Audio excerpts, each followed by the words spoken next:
രാജ്യം ആദരിച്ചതിൽ ഫുട്ബോളർ എന്ന നിലയിൽ അഭിമാനമുണ്ടെന്ന് ഐ എം വിജയൻ. സർവീസിൽ നിന്ന് വിരമിക്കുന്നതിന് മുൻപേ പുരസ്കാരം ലഭിച്ചതിൽ സന്തോഷമുണ്ടെന്നും ഐ എം വിജയൻ പറഞ്ഞു.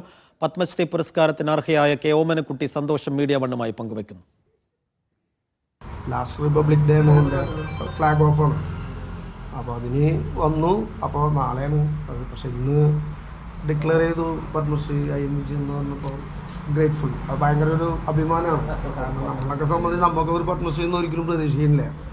അത് കിട്ടാന്ന് പറഞ്ഞു കഴിഞ്ഞാൽ വളരെ സന്തോഷമാണ്. എനിക്ക് മാത്രമല്ല, നമ്മുടെ ഇന്ത്യയിലുള്ള എല്ലാ മലയാളി ഫുട്ബോളേഴ്സിനും ഭയങ്കര സന്തോഷമുള്ള കാര്യമാണ്. കാരണം കുറേ പേര് എന്ത് വിജയിന് പത്മശ്രീ കിട്ടാത്ത എല്ലാവരും കിട്ടുന്നുള്ളൂ. പക്ഷെ വലിയൊരു ഭാഗ്യം. നമുക്കങ്ങനെ പരാതിയൊന്നുമില്ല ആരോടോ. അപ്പോൾ അതുകൊണ്ട് വരണ്ട അർജുന അവാർഡായാലും ഇങ്ങനെ പതുക്കെ തന്നെ കിട്ടിയത്. പക്ഷെ നമുക്ക് വിഷമമൊന്നുമില്ല. പക്ഷെ കിട്ടിയില്ലോ. എത്രയോ പേർക്ക് കിട്ടാതിരിക്കുന്നു അല്ലേ?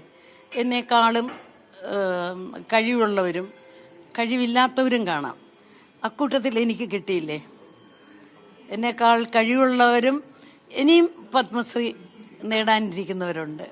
ആ കൂട്ടത്തിൽ എനിക്ക് ഇപ്പോഴെങ്കിലും കിട്ടിയല്ലോ എന്നേ ഞാൻ വിചാരിക്കുന്നുള്ളൂ.